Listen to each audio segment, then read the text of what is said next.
Sir क्या बोल रहे थे? सर क्या सर बोलेंगे पहले। ठीक है अच्छा, कंटिन्यूस रिकॉर्डिंग होगी, बीच में ब्रेक नहीं देना है। ठीक है। ठीक है, करो शुरू। First of all respected professor S K Chahal sir, मेरे छोटे बड़े साथियों, सभी को जय भीम। तो आज हमारे बीच कुरुक्षेत्र यूनिवर्सिटी के में कार्यरत प्रोफेसर डॉक्टर एस के चहल आए हैं। तो सबसे पहले सर का थैंक यू, उन्होंने हमें थोड़ा बहुत टाइम निकाल के दिया, हमने रिक्वेस्ट करी सर से। तो सर इससे पहले HOD रहे हैं हिस्ट्री डिपार्टमेंट में और डीन ऑफ सोशल साइंस के पद पे भी सर रहे हैं। और इसके साथ सर महात्मा ज्योतिबा फुले चेयर है तो उसके हेड हैं। तो सर का रिसर्च में काफ़ी काम है, इन्होंने 16 से आसपास PhD और 100 के आसपास MPhil करी है। और इसके साथ ही सर का सबसे बड़ा काम ज्योतिराव फुले पे है, जो एक प्रतिष्ठित संस्थान जिसे हम Indian institute of advance studies Shimla में सर प्रतिष्ठित फेलो रहे हैं। और सर ने वहाँ पे अब एक मोनोग्राफ या जो है the Hindu social reforms a framework of Mahatma Jyotirao Phule, तो उन पे सर का सबसे बड़ा ज्योतिराव फुले पे आज तक का सबसे बड़ा काम है। और इसी के साथ जो आज जो चर्चा विषय है वो हमारा अभी सर की जो ऑटोबायोग्राफी है, जख्म अभी ताज़ा है, तो ये रहेगा। तो ये जो जख्म अभी ताज़ा है, ये किताब हिंद युगम पब्लिकेशन से पब्लिश हुई है, जो एक काफ़ी प्रतिष्ठित पब्लिकेशन है। इसमें काफ़ी बड़े बड़े नाम हैं जो लिटरेचर में आज अपना योगदान दे रहे हैं। तो उसी के साथ एक सर का भी एक नया योगदान, अपना संघर्ष जीवन जो इनका जो ज़िंदगी रही है, जो एक डार्क लाइफ से आके आज इतने बड़े प्रतिष्ठित संस्थान में इतने ऊंची पोस्ट पे पहुंचे हैं। तो जो जर्नी है सर की कि क्या क्या संघर्ष सहा है सर ने, या क्या क्या चीज़ें फेस करी है, और कैसे सर एक मामूली इंसान से होके आज इतने बड़े प्रतिष्ठित प्रोफेसर बन के हमारे बीच में बैठे हैं और आज भी जो एजुकेशन में अपना कंट्रीब्यूट कर रहे हैं। तो उसी में एक सर ने अपना लिटरेचर लिखना स्टार्ट करा जो उनकी जीवनी है। तो मेरा काफ़ी परिचय हो गया। जी सर, तो अभी आगे सर से बात करेंगे। तो आगे मैं हमारे पुनीत है भैया, उनको बोलता हूँ मैं कि आप कंटिन्यू करो sir.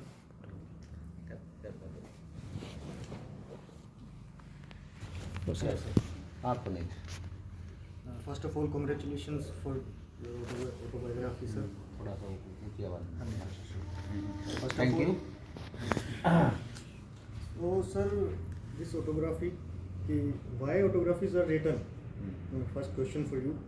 Why autobiographies are written, and is there anything importance of memoirs? The thing you written. Okay, you have asked your question in English, but I think I should answer it in Yeah, sure, Hindi sure. because the audience mostly belong to Hindi section और Hindi reason. आपका जो सवाल है बड़ा important है, लेकिन आपके सवाल पे आने से पहले मैं अमित का शुक्रिया अदा करूँगा कि इन्होंने मेरा इतना अच्छा परिचय दिया और काफ़ी इन्होंने मेरी तारीफ़ कर दी है। इसको इतना गंभीरता से लेने की ज़रूरत नहीं है साथी। मैं तो एक सामान्य सा एक इतिहास का छात्र ही हूँ, जैसे आप लोग भी पढ़ रहे हैं, मैं भी पढ़ ही रहा हूँ, पढ़ने के साथ पढ़ा भी रहा हूँ, और पढ़ाते पढ़ाते कुछ काम भी हो गया। तो ठीक ठाक सी एक अचीवमेंट है, मतलब एकेडमिक लाइफ में, एकेडमिक वर्ल्ड में जिन्होंने मुझे एक पहचान भी दिलाई है। और आज का जो ये प्रोग्राम आप लोगों ने आयोजित किया, मैं जैसे आप बता ही रहे थे किसी और काम के लिए आया था, तो मैं आपका और ऋषभ, खासकर ये दो हमारे स्कॉलर हैं अपने हमारे कुरुक्षेत्र विश्वविद्यालय के इतिहास विभाग में काम करते हैं, ये पढ़ रहे हैं, रिसर्च कर रहे हैं, दोनों का मैं शुक्रिया अदा करूँगा कि आप दोनों ने ये प्रोग्राम 0 आवर पे एक तरह से आयोजित किया है। तो अच्छा है। हिसार देखिए लिटरेरी गतिविधियों का एक सेंटर भी रहा है, और हिसार में कई सारी यूनिवर्सिटियाँ हैं, लाला लाजपत राय जैसे लोगों की भी कर्म भूमि रही है, तो और बहुत सारे साहित्यकार भी निकले हैं। तो हिसार की इस पवित्र भूमि पे आप लोगों ने प्रोग्राम ऑर्गेनाइज किया, ये बहुत बढ़िया बात है, मैं इसके लिए आपको बधाई देता हूँ। और इतने सारे बच्चे भी आए, तो हम सब चर्चा करेंगे इस पर। आपका जो सवाल है, अब इस पे आता हूँ कि आत्मकथाएँ क्यों लिखी जाती हैं। देखिए, इसके ऊपर थोड़ा सा एक डिबेट है। कई लोग आत्मकथाएँ लिखते रहे हैं कई लोग ऐसे भी हैं जो ये मानते हैं कि भाई क्यों लिखा जाए अपनी, खासकर क्योंकि निजी ज़िंदगी को इसमें उगाड़ना पड़ता है। तो जैसे वो इंग्लैंड के एक साइंटिस्ट हैं हॉकिंस, जी सर। आपने सुना होगा उनका नाम, तो उससे किसी ने कहा कि आप अपनी आत्मकथा क्यों नहीं लिखते, तो उसने कहा कि नहीं, इसमें बहुत सारी, मतलब एक तरह से समाज के आगे आपको नंगा होना पड़ता है, क्योंकि आत्मकथा जब ईमानदारी से लिखते हो तो बिल्कुल फिर आपको अपने आप को एक्सपोज कर देना है। तो ये उनकी ओपिनियन हो सकती है और ये बात सही भी है कि अपने काम आत्मकथा जब आप लिखने बैठते हो तो बहुत ईमानदारी से लिखनी पड़ती है और सेल्फ क्रिटिकल अप्रोच भी अपनानी पड़ती है, अपनानी चाहिए भी। तो अपने आप की भी खिंचाई करनी पड़ती है ना, और बहुत सारे निजी पहलू भी आपको सामने लाने पड़ते हैं। तो लेकिन आत्मकथाएं जो लिखी जाती हैं उसके कई तरह के उद्देश्य हो सकते हैं। कई लोग अपनी कहानी बताना चाहते हैं, है ना, अपनी सफलताओं के बारे में बताना चाहते हैं। कई बड़े लोग हैं, खासकर आत्मकथाएं नॉर्मली बड़े बड़े लोग लिखते रहे हैं। तो जो बड़े आदमी हैं वो दुनिया में अपने आप को कि भाई मेरी लेगेसी हमेशा याद रखी जाए, मेरे योगदान याद रखे जाए, है ना, वो इस तरह से, जैसे बाबर जैसे लोगों ने लिखे हैं, बाबरनामा सुना ये होगा आपने। तो कई तरह के उद्देश्य होते हैं। तो पर्टिकुलर ये डिपेंड करता है कि कौन, वो लेखक की बैकग्राउंड क्या है और वो क्यों लिख रहा है। खासकर अब जैसे आपके दूसरे खासकर ये मेरी जो किताब है जख्म अभी ताज़ा है, जो आपने भी हाथ में भी ली है, तो मेरी बैकग्राउंड तो कोई ऐसी नहीं है कि मैं कोई बहुत फेमस बैकग्राउंड से आता हूँ या कोई बहुत ही बड़े परिवार से आता हूँ। तो मैं तो बहुत सामान्य पृष्ठभूमि से उठ के आया हूँ। तो मेरा उद्देश्य थोड़ा सा अलग है। मेरा उद्देश्य शायद ये है कि मैंने जो ज़िंदगी में अचीव किया है, जिन हालातों से उठ के आया हूँ, जो संघर्ष मेरा रहा, उससे लोग भी प्रेरित हों और भी कुछ इसके जो है ना कारण गिना सकते हो, तो उनके आप फर्दर और चर्चा करोगे तो और बातें जो है ना वो स्पष्ट होंगी। तो मेरा ऑनेस्टली जो है ये है। और दूसरा ये है कि आत्मकथा जो आप लिख रहे हो वो समाज में आपने मतलब आपकी जो विरासत है उसको भी एक तरह से आगे बढ़ाती है। आपके जो भी कंट्रीब्यूशंस हैं वो लोग, वरना समय के साथ लोग चले जाते हैं, उनकी यादें भी जो है धीरे धीरे धुंधली हो जाती, मिट जाती हैं। तो कई चीज़ें हैं, तो मैं खासकर प्रेरित करने के लिए लोगों को, और अपने जो स्ट्रगल है, जो बड़ा एक शानदार, बड़ा एक पवित्र संघर्ष रहा है, मैं उसको संजो के रखना चाहता था। तो ये शायद मेरा एक उद्देश्य है।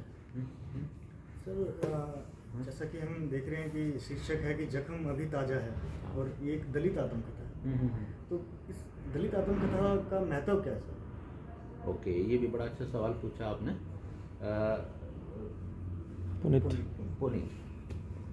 पुनीत जो है बड़े इंटरेस्टिंग सवाल पूछ रहे हैं। देखिए ये सारा जो आपका सवाल है फिर मुझे विमर्श में लेके जाता है। दलित आत्मकथाओं के ऊपर पूरा एक डिबेट रही है, पूरा एक विमर्श रहा है।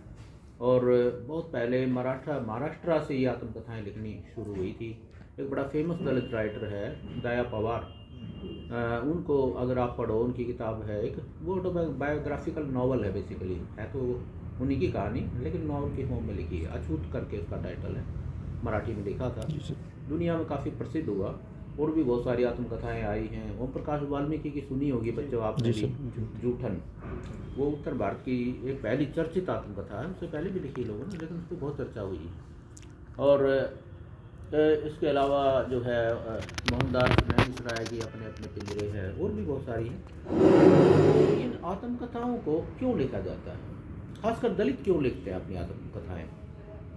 देखिए, दूसरे लोग जो लिखते हैं और जो दलित वर्ग के लोग लिखते हैं उसमें एक बेसिक फ़र्क है।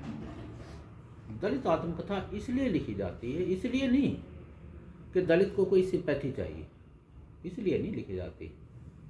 इसलिए लिखी जाती है कि जो समाज का ये जो सच है, समाज के आखिरी व्यक्ति वो किन हालातों में जीते हैं, उसके बारे में बहुत लोगों को पता नहीं। जब ये दलित आत्मकथाएं आई थी तो लोग हैरान हो गए कि ये किस तरह की, देखिए कई चीज़ों को लेकर डिबेट हुई। मतलब मैंने वो डिबेट सारी पढ़ी है। मैं बहुत सारे मैच्योर स्टेज में जाकर मैंने कहानी लिखी है अपनी, तो जो मैं उससे पहले काफ़ी पढ़ चुका था। तो लोग हैरान हो गए कि ये किस तरह की भाषा शैली है कि शैली, मतलब शैली भी अलग है लोगों की, बड़ी ब्लंट शैली, बड़ी बिल्कुल शब्दावली भी अलग ही होती है।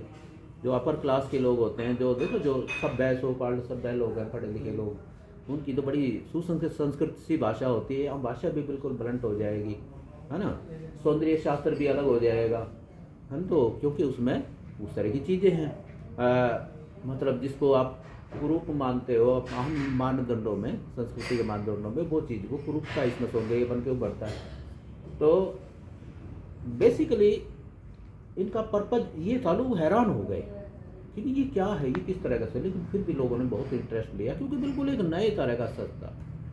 तो सच को देखने के भी अपने अपने तरीके हैं। दलित आत्मकथा सिर्फ दलित समाज के बारे में नहीं है, ये मैं बता दूं। दलित आत्मकथाएं जो लिखी गई वो बेसिकली पूरा, देखिए समाज तो एक ही है, हम समाज के हिस्से हैं। कुछ लोग समाज के ऊपरी पायदान पे बैठे हैं, कुछ नीचे।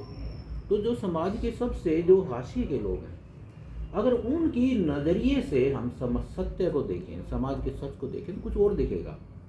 हमें वो सत्य जानना है समाज का, जो समाज के आखिरी व्यक्ति का, शायद वही असली सत्य है। जो ऊपर से जो सत्य दिखता है ना, जो ऊंचे लोगों ने, इलीट लोगों ने जो एक छवि बनाई हुई है, जैसे भारतीय संस्कृति की, भारतीय समाज की जो छवि हमने गढ़ी है, वो अगर इन लोगों के नज़रिए से देखो तो बिल्कुल बिखर जाती है, शीशे की तरह टूट जाती है। तो हमें सच को जानना है, और कड़वे सच को सामने लाने से ही शायद समाज का क्योर भी हो सकता है, समाज का इलाज भी, समाज की समस्याओं को ठीक भी किया जा सकता है। तो शायद ये इसका, जैसा कि आपने जिक्र किया समाज के हाशिए पर रहने वाले लोगों का, आप भी वहाँ से उठकर आए हैं, तो आपको किस तरह की चुनौतियों का सामना करना पड़ा ये इस जीवन, अब तक के जीवन में? चलो आपने एक निजी सवाल पूछा, और ऑब्वियसली मेरे ऊपर ही चर्चा हो रही है, मेरी केस पे, कहानी पे। तो किस तरह की चुनौतियाँ, अब एक चुनौती है तो शायद मैं गिनाऊँ। चुनौतियाँ तो मतलब मैं कोई अतिशोक्ति की बात नहीं कर रहा, चुनौतियाँ तो अनंत रही। चुनौतियाँ तो इतनी हैं कि भाई कदम कदम पे गरीबी का सामना है, कदम कदम पे अभाव है, अपमान है, क्योंकि आप जो है गरीबी के साथ साथ आप दलित बैकग्राउंड से भी आते हो, जिल्लत है। तो इसके अलावा जो है अगर हर दिन को कुआं खोद के पानी पीना, मतलब ये नहीं पता कि भाई अब रोटी मिल रही है तो अगले दिन भी रोटी मिलेगी। हर कदम पे जो है खतरे हैं, खतरे जीवन पे, हर कदम पे कभी कभी तो मौत का भी सामना होता है। मैंने खुद जो है ज़िंदगी में कई, मैं फिर कह रहा हूँ अतिशोक्तिपूर्ण बात हो सकती है, शायद लगेगा आपको, लेकिन कभी कभी मौत का भी सामना करना पड़ता है। खुद मैंने भी जो है ज़िंदगी में कई वाक़यात ऐसे आए, बहुत बार एक्सीडेंट हुए हैं, बहुत बार, एक आध बार मरते मरते बचा हूँ। तो चुनौतियाँ एक तो है नहीं, लेकिन ज़िंदगी जब ये चल रही थी, मतलब मैं ये उस फेज की कहानी है, ये जो कहानी मैंने लिखी है, this is about making of my life. ये जीवन को किस तरह से बना रहा था मैं, मतलब मेरे बचपन से लेके, और कुरुक्षेत्र विश्वविद्यालय में भी जब मैं लेक्चरर बन के गया, उस ज़माने में लेक्चरर कहते थे, आज असिस्टेंट प्रोफेसर कहते हैं, जो वहाँ तक के पहुँचने का सफ़र है, उसके बाद का मैंने ज़्यादा नहीं किया है, इसमें थोड़ा सा पासिंग से रेफरेंस दी है, लेकिन बेसिकली ये कहानी ज़िंदगी के बनाने की। तो चुनौतियाँ थी, बहुत सारी थी, और उन चुनौतियों से कैसे पार पाया, मैं तो कभी कभी जो है पुनीत, मैं ये सोचता हूँ कि मैं यहाँ तक पहुँच कैसे गया। कभी कभी तो ऐसे भी लगता है मुझे, मतलब हैरान होता हूँ कभी कभी। आज इतने शानदार लोगों के बीच में हूँ, बड़े, देखिए आप सारे बुद्धिजीवी हैं, पढ़े लिखे लोग, बच्चे हैं, मेरी यूनिवर्सिटी में प्रोफेसर, अंतर्राष्ट्रीय स्तर का मतलब एक ख्याति प्राप्त विद्वानों में हूँ, खुद मेरा भी एक ठीक ठाक सा नाम हो गया है। यहाँ मैं कैसे आ गया, तो मतलब ये खुद मुझे लगता है, इसमें मैंने लिखा भी है, मुझे लगता है शायद मेरी ज़िंदगी भी 8वां अजूबा हो। हालांकि मैं ऐसा नहीं कहूँगा, मेरे से भी ज़्यादा संघर्ष लोगों के रहे हैं, और आत्मकथाएँ मैंने जो पढ़ी हैं, जैसे आप वाल्मीकि की देखो तो बहुत ज़बरदस्त संघर्ष है, लेकिन मोर और लेस वो संघर्ष हम सब की ज़िंदगी में होता है। तो चुनौतियाँ तो जीवन में कोई ऐसा मोड़ जिसने आपके जीवन को पूर्णतः बदल दिया हो? अब ये जो सवाल है ज़िंदगी का जो मोड़, किस मोड़ को कहूँ मैं। देखिए अब भी ज़िंदगी को जो बदलने वाली जो घटनाएं हैं थोड़ी सी नेगेटिव नेचर की ही मिलेंगी, क्योंकि जो आदमी नीचे से आता है तो उसको तो झटके मिलेंगे। तो एक बात तो मैं बता नहीं सकता, कई मोड़ हो सकते हैं। जैसे मैं एक मोड़ वो मुझे वो याद आता है कि जब मैं पढ़ रहा था तो गरीबी बढ़ रही थी परिवार में फादर साहब की। तो मेरे फादर मोची थे, जूती बनाते थे, और 4-5 भाई हम सारे पढ़ा रहे थे किसी तरह सबको। तो मेरे फादर जो है, क्योंकि ये जो जूती बनाने का भी काम औद्योगिकीकरण के कारण बर्बाद होता गया, तो एक टाइम उनकी इनकम रही ही नहीं, कुछ भी ज़्यादा नहीं रही। उनको लगा कि एक आध बच्चे को काम पे लगाना चाहिए, जैसे गरीबी में होता है।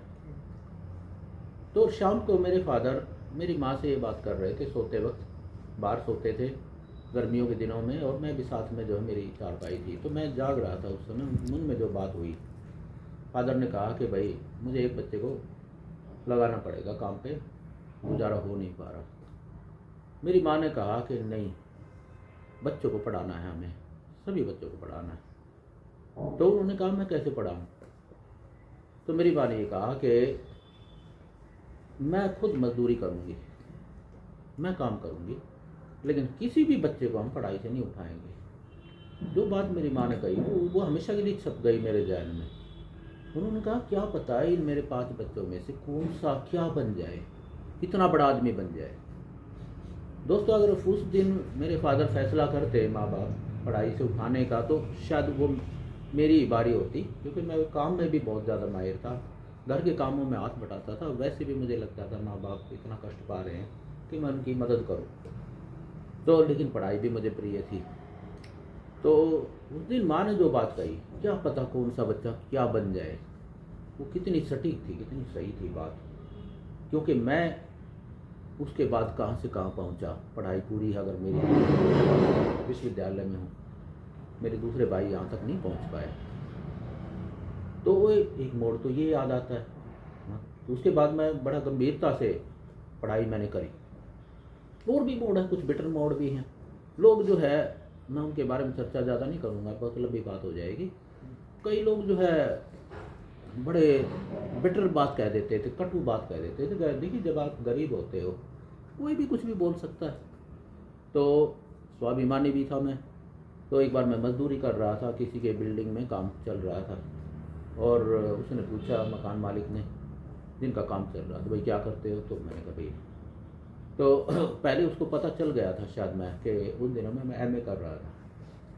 किसी बात पे मेरा उससे कोई हो गया, मतलब मैंने उसको उल्टा जवाब दे दिया। तो उसने कहा तुम ज़िंदगी में कुछ भी नहीं बन सकते, तुम बर्बाद होगे। मतलब अब इसको भी मैं मोड़ मानता हूँ। मैंने उसको एक चैलेंज के रूप में लिया। मैंने कहा मैं आपको कामयाब होकर दिखाऊंगा। मैंने उस आदमी को उसी समय जवाब दिया, नहीं, आपको मैं गलत साबित करूंगा और मैं कामयाब होकर दिखाऊंगा। ऐसी कई घटनाएं याद आती हैं। खुद जो है परिवार में जो ताऊ वगैरह के लड़के थे, वो इस तरह की बात बोल देते थे। तो टर्निंग पॉइंट तो जो है ये शुरू से ही हो गए, क्योंकि मैं इस तरह के हालात आ रहे हैं। तो उससे लेकिन मेरा प्रण जो था ना अपने आप को बनाने का, ये और मजबूत होता था हर एक इस ऐसे जो है ना हालातों से। एक क्वेश्चन मैं करना चाहूँगा। आप लोग भी कर सकते हैं, सभी लोग सवाल कर सर, सकते हैं। आप बहुत अच्छी पोजीशन पे हो सर, यूनिवर्सिटी में सर प्रोफेसर हो, लेकिन सर आपकी बुक का टाइटल है जख्म अभी ताज़ा है। बहुत सर बढ़िया। अभी तक ताज़ा है?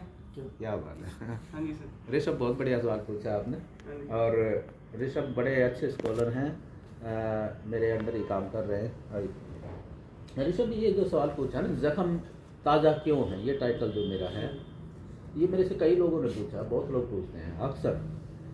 आपके सवाल के संदर्भ में मुझे एक वाक़या याद आ गया। तो मैं Indian council of historical research में गया हुआ था किसी मीटिंग में।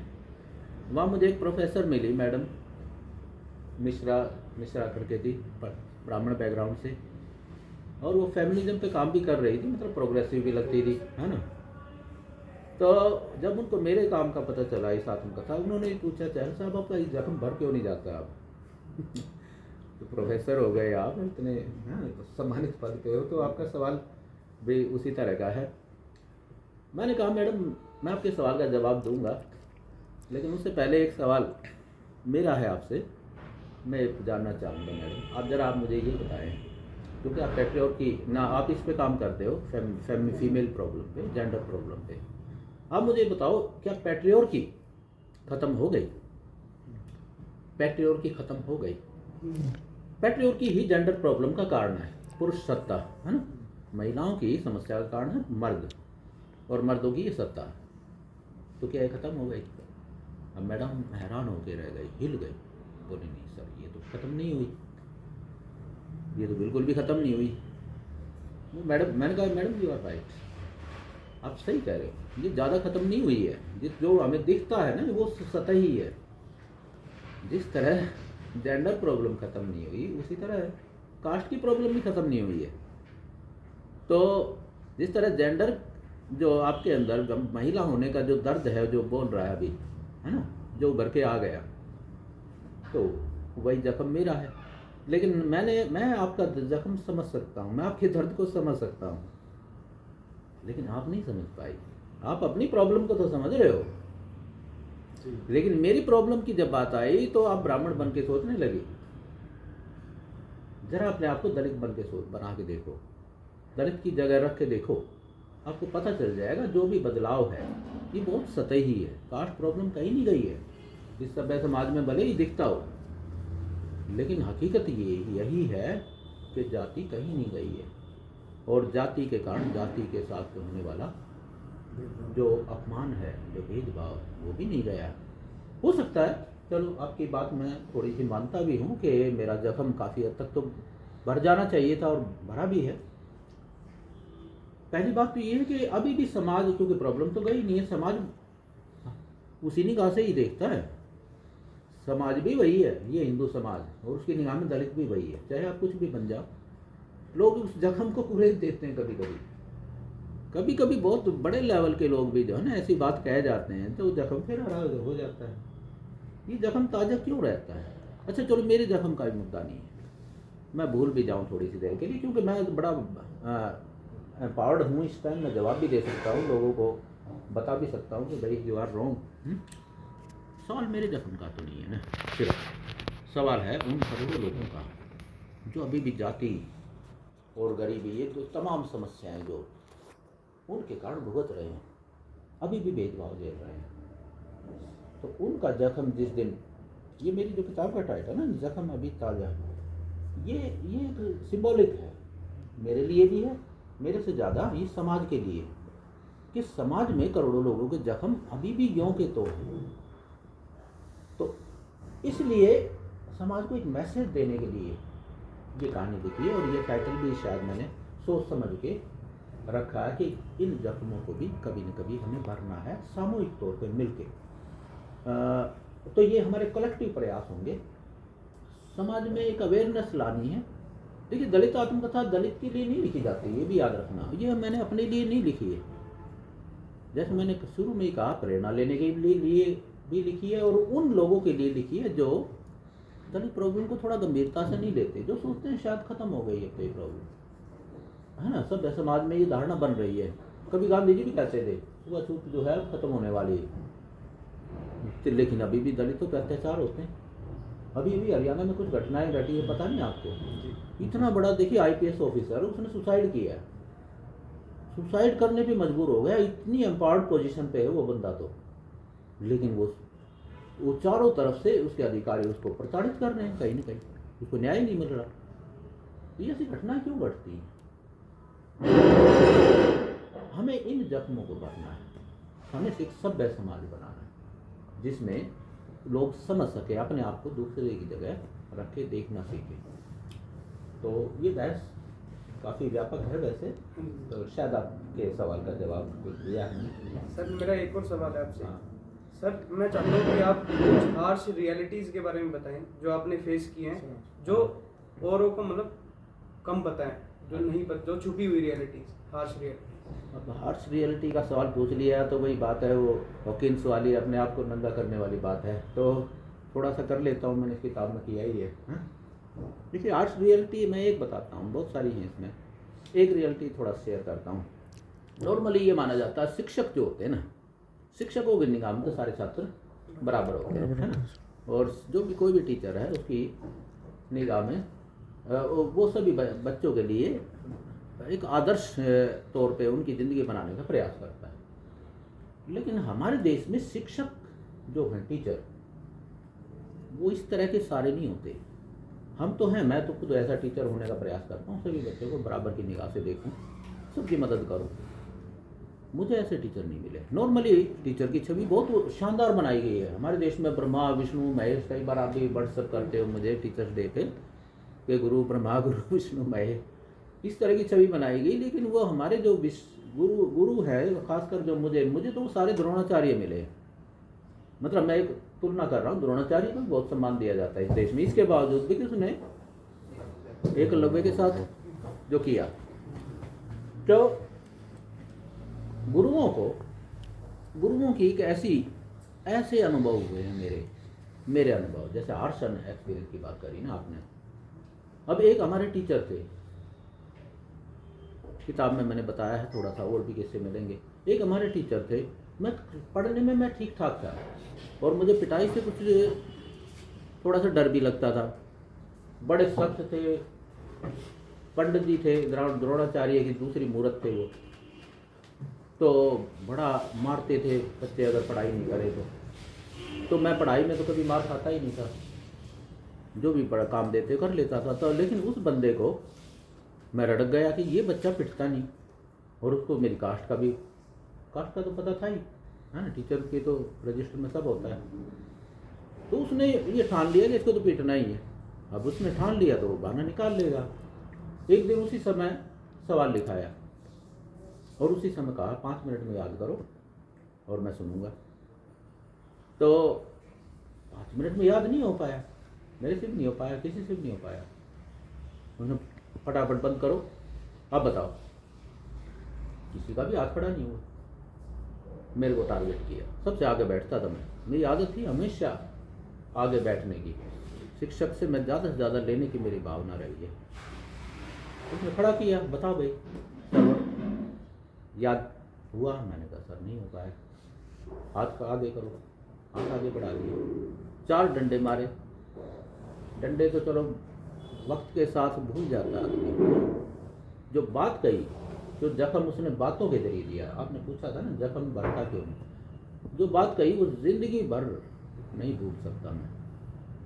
उसने कहा साड़ा चमार गिंडल ज़्यादा होशियार बनता है, आज आ गया ना आड़े। ये बात मतलब इतना गहरा जख्म दिया उस बंदे ने। उस दिन मुझे पता चला ये चमार होने का मतलब क्या है। चमार होना कोई, हालांकि मैं उस दिन शायद ये समझ नहीं पाया, ये जिंदगी में बाद में जाके पता चला। और जब मनन किया, चमार होना इतना बड़ा अपराध है। चमार होना मेरा कसूर था या होशियार होना मेरा कसूर था? मेरे को क्यों मारा गया? तो ऐसे हराश, जिसको कहते हैं ना हार्श एक्सपीरियंस, टीचर्स की तरफ से मिले हैं। मैं कैसे कहूँ इन टीचर्स को कि टीचर्स जो है ना बहुत, इसलिए मैं गुरुडम में यकीन नहीं करता बच्चों। मैं कई बार क्लास में भी कहता हूँ, मुझे ये है ना पैर वैर छूना, ये मुझे बिल्कुल वाहियात परंपराएं लगती है। गुरु को आप खुदा मानते हो। अब गुरुडम के कारण इस देश में इतना जुल्म हुआ है। गुरुओं ने जो कुछ भी सिखाया वो आंख मूंद के हमने मान लिया। जो कुछ भी, चाहे उन्होंने वर्ण व्यवस्था सिखाई, चाहे महिलाओं के खिलाफ गलत बात करी, या अन्यायपूर्ण समाज व्यवस्था को, वर्ण मतलब ऐसी चीज़ों को बढ़ावा दिया, अंधविश्वास को बढ़ावा दिया। हम खुद भी जो है अंधविश्वासी बन गए। तो मुझे उतने आदर्श शिक्षक नहीं मिले, मुझे माफ़ करना। ज़्यादातर मेरे अनुभव बेटर ही रहे हैं टीचर्स के, और मैं ये मानता भी नहीं गुरु से ज्ञान आता है। आई एम सॉरी, मैं ये बात भी है, मतलब मेरा खुद का यकीन है। मैं तो बुद्ध की एक लाइन है, बाबा साहब भी बुद्ध की शरण में गए थे, वो मुझे ज़्यादा अच्छी लगती है। आपको दीपक भाव, अपने दीपक खुद बने। मुझे जो अनुभव, जो ज्ञान हुआ है अपने अध्ययन से ही हुआ है। कई गुरुओं ने, हो सकता है शायद अच्छे टीचर भी मिले जिन्होंने प्रेरित भी किया हो, कई सारे एक आध ऐसे भी हैं जो कहते थे ये बच्चा जो है बड़ा होकर कुछ बनेगा, लेकिन ऐसे कम है। तो इस तरह के एक्सपीरियंस हैं बहुत सारे। जो आपका सवाल है तो आप लोग भी पूछ सकते हो सवाल। सर एक और सवाल है मेरा। हाँ हाँ। सर जैसे आपने बोला कि आपकी ऑटोबायोग्राफी है ये इरिस्पेक्टिव ऑफ एनीथिंग, हाँ। सर ये डाउन ट्रोडन को जो कि तबका है जिसके अंदर गरीब भी आते हैं सर, जिसके अंदर पिछड़े वर्ग के भी लोग आते हैं, मतलब सब उनको कैसे इंस्पायर करेगी सर? नहीं ये तो देखो सभी के लिए लिखी है मैंने। और अपर कास्ट के भी जो गरीब सेक्शन है देखिए वो भी बहुत भारी एक भेदभाव का शिकार होते हैं आज की व्यवस्था में। बल्कि ज़्यादा चैलेंज तो अपर कास्ट के जो ऊंची जातियों के गरीब लोग हैं ना उनके सामने है अभी भी। वो इसलिए कि वहाँ पे उनका जो कंपटीशन है ना एक तो पूरा नेशनल लेवल का है और दूसरा इलीट क्लास से। अपर क्लास का इलीट ही असल इलीट है इस देश का, जो संभ्रांत तबका है। दलित में कोई इलीट नहीं होता, दलित वर्ग में बहुत इलीट नहीं है। ज़्यादातर लोग ये बात करते हैं दलित वर्ग में जो आरक्षण का लाभ दूसरे उठा रहे हैं बहुत ज़्यादा नहीं है वो लोग। अपर कास्ट में तो भरे पड़े हैं IAS अफसर, दूसरे तीसरे बड़े बड़े लीडर, उद्योगपति, पूंजीपति। तो सभी जो गरीब तबके, क्योंकि मैं खुद मैंने एक्सट्रीम पॉवर्टी देखी है, तो सभी प्रकार के जो मतलब गरीब होने का मतलब क्या होता है मैं जानता हूँ। तो उन लोगों को भी प्रेरणा मिल सकती है इसमें, सभी को मिलेगी इसमें प्रेरणा। और क्योंकि जाति का भी अनुभव ये दो तरह का अनुभव होता है इंडिया में, तो ये 2-3 तरह का अनुभव हम झेलते हैं। एक गरीबी से आता है जो, दूसरा जो कास्ट से आता है, तो जो लोअर कास्ट के और पिछड़ी जातियों के लोग महसूस करते हैं। पिछड़ी जातियों के लोग ज़्यादा नहीं कर पाते, कभी कभी एहसास हो जाता है उनको, कभी कभी होता है लेकिन कभी न कभी एहसास होता ज़रूर है। और एक महिला होने का जो एक्सपीरियंस है तो वो भी एक अलग तरह का अनुभव है। तो सभी, क्योंकि इसमें मेरी लड़ाई बेसिकली गरीबी से भी चल रही थी और लड़ाई ये भी है अपनी पहचान बनाने की, अपना सम्मान बनाने की, दलित हो के भी मैं सम्मान पाऊँ। देखिए दलित वर्ग के लोग जो है या निचली जातियों के लोग वो अपनी कास्ट छिपाते हैं नॉर्मली, आपने ये देखा होगा। कास्ट क्यों, इसका सोशियोलॉजी क्या है कि कास्ट छिपानी पड़ती है, कास्ट बताने से उनको नुकसान होता है, उनको कोई सम्मान नहीं देता। पियर बॉर्डियो है थिंकर, फ्रेंच थिंकर, वो कहते हैं 3 तरह की कैपिटल होती है, मैं उसका जिक्र कर दूं वैसे। एक होती है इकोनॉमिक कैपिटल, हम सब जानते ही है। दूसरी होती है सोशल कैपिटल, तीसरी होती है कल्चरल कैपिटल। ये जो कास्ट है ना, कास्ट इंडिया में ये सोशल कैपिटल का बेस्ट एग्जाम्पल है। अपर कास्ट के व्यक्ति के पास सोशल कैपिटल होती है, समझ रहे हो। एक ब्राह्मण के पास वो सोशल कैपिटल है, ओके। एक ब्राह्मण के पास, राजपूत के पास, बनिया के पास सोशल कैपिटल है। एक जाट के पास सोशल कैपिटल है, डोमिनेंट कास्ट है वो, चौधरी कहेंगे सब, चौधरी साहब आओ। एक यादव के पास सोशल कैपिटल है। ये देखिए ऊंची जातियों के पास और इन प्रभुत्वशाली जातियों के पास सोशल कैपिटल है। समाज में सम्मान मिलता है आपको एक्स्ट्रा, चाहे आपके अंदर काबिलियत ना भी हो तो भी मिलता है, और हो तो फिर सोने पे सुहागा। लेकिन जो निचले वर्गों के लोग हैं, खासकर दलित वर्ग के लोग, वहाँ सोशल कैपिटल नहीं होती, वहाँ तो सोशल डिसेबिलिटी बन जाती है वो कास्ट। जैसे मैं कितना ही काबिल हूँ, जरा गौर करना, जैसे ही ये लोगों को पता चलता है, मान लिया किसी मैं ऑडियंस में जाऊँ जिनको नहीं पता कि भैया व्यक्ति दलित बैकग्राउंड से, लोग मेरी आधी ताकत खत्म हो जाती है, आधी काबिलियत खत्म हो जाती है। ये है, देखिए बॉर्डियो को पढ़ो आप, फ्रेंच थिंकर, वो बताते हैं सोशल रियलिटी वेस्टर्न थिंकर्स ने, थ्योरिस्ट ने बताई है। इंडिया में मुझे ऐसे थिंकर नज़र नहीं आते, मुझे माफ़ करना, जो इस तरह से विमर्श करते हो।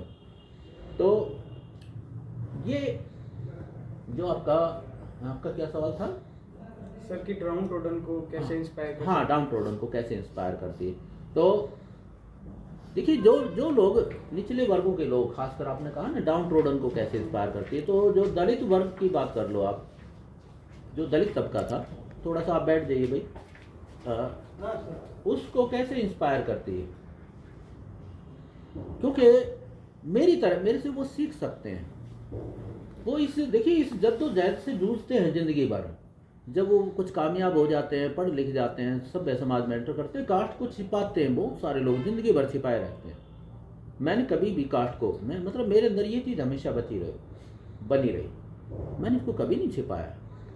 मैं उन लोगों को भी एक बात कहता हूँ, जितनी बार भी कास्ट को छिपाते हो ना, निचले वर्ग के लोग खासकर, अपर कास्ट के लिए कोई गर्व की बात नहीं कास्ट बताना, ये कोई मतलब ये तो अहंकार को जन्म दे रही है उनमें तो। लेकिन लोअर कास्ट के लिए ज़रूर है कास्ट पे प्राइड होना, क्योंकि जितनी बार भी कास्ट को छिपाते हो उतनी बार मरते हो आप, कहीं ना कहीं मर जाते हो अंदर से। तो मैं तो एक बात बोलता हूँ, एक बार मरने से, बार बार मरने से अच्छा है, 1000 बार मरने से अच्छा एक बार ही मर लो ना, निकल जाओ इससे, है ना। मतलब वो फूले का विचार है या अम्बेडकर का भी विचार है, डिसंस्कृताइजेशन की ओर बढ़ो। मतलब इस संस्कृति के मानदंडों को क्यों मानते हो? अब दलित होने पे भी गर्व करना सीखो ना, ब्राह्मण होने में गर्व करने की क्या, इसमें क्या बड़ी बात है? बड़ी बात है जब एक दलित अपने आप पे गर्व करे। तो उन डाउन टोडन को, मतलब गरीब लोगों को भी प्रेरित करती है, और जो कास्ट के कारण जो हीनता का शिकार हो जाते हैं उनको भी प्रेरित करती है मेरी कहानी या मेरे जैसे लोगों की कहानी। तो शायद ये जवाब होगा। तो मैं एक ऑफ द मार्क क्वेश्चन हाँ। पूछ रहा हूँ सर कि हाँ। सर्वर चहल होने का अर्थ क्या है? ये भी बड़ा इंटरेस्टिंग फिलोसफिकल सवाल पूछते हो आप।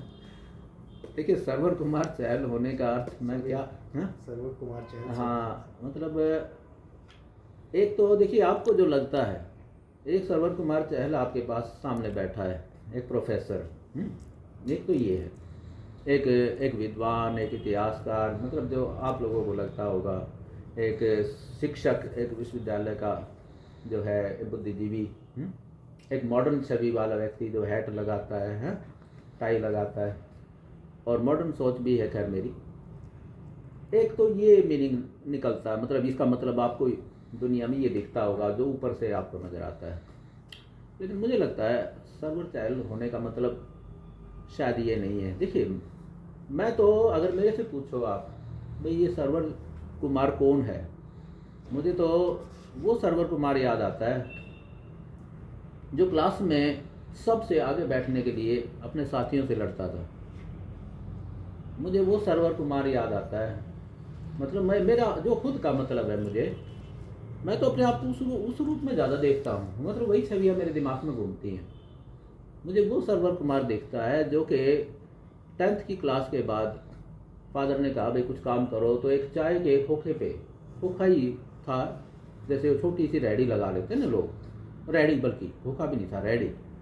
उस रेडी पे किसी पंजाबी की टी स्टॉल थी, उस टी स्टॉल पे मैं काम पे जाने लगा। मतलब आप सोच सकते हो, टी सर्व करने वाला जो बॉय, जो चाय के कप लोगों को सर्व करता था, चाय के गिलास, कप, भागा भागा फिरता था, चाय के कप धोता भी था। तो मुझे वो सर्वर कुमार याद आता है। मुझे एक सर्वर कुमार वो याद आता है जो मजदूरी करता था, एमए के दिनों में मजदूरी करके, बीए के दिनों में, सॉरी बीए के बाद एमए में भी करी है वैसे मैंने, लेकिन बीए फाइनल के एग्ज़ाम दिए मैंने, मजदूरी कर रहा था। मेरी मजदूरी मेरे ठेकेदार ने दबा ली, और जिसको आम हरियाणवी भाषा में कहते हैं ना, मार ली, मतलब खा गया मेरे 15-20 दिनों की कमाई, कष्ट कमाई। मतलब उसमें तो देखिए कितना कष्ट उठाना पड़ता है आपको, चोट भी लगती है। तो मुझे वो सर्वर कुमार याद आता है जो वेलकम पार्टी में बैठा, एमए में मेरा एडमिशन हुआ, उसके तुरंत बाद जैसे छुट्टियां ख़त्म हुई, छुट्टियों के आखिरी दिनों की बात थी, तब मेरे साथ ये हो रहा था। इतना मतलब अपने आप पे रोना भी आता था, ये भाई लोग कैसे गरीब आदमी का पैसा मार लेते हैं। और उस क्लास में मैं बैठा, बड़ा डिप्रेसिव माहौल में था, बच्चे पार्टी कर रहे थे, और सीनियर वाले बच्चों ने, एमए फाइनल के बच्चों ने पार्टी दी हमें, और उस पार्टी में एकदम जो है मतलब बड़ा एक खुशनुमा माहौल में मिला मुझे। मतलब मेरे इन पार्टियों का भी एक समाजशास्त्रीय महत्व होता है, जो मेरे जैसी या सामान्य बैकग्राउंड से उठ के जो लोग आते हैं उनके लिए कितना हीलिंग का काम करती हैं ऐसी पार्टियाँ। और मेरा सीनियर बच्चों ने भी और मेरी क्लास के बच्चों ने भी बहुत मतलब मुझे भी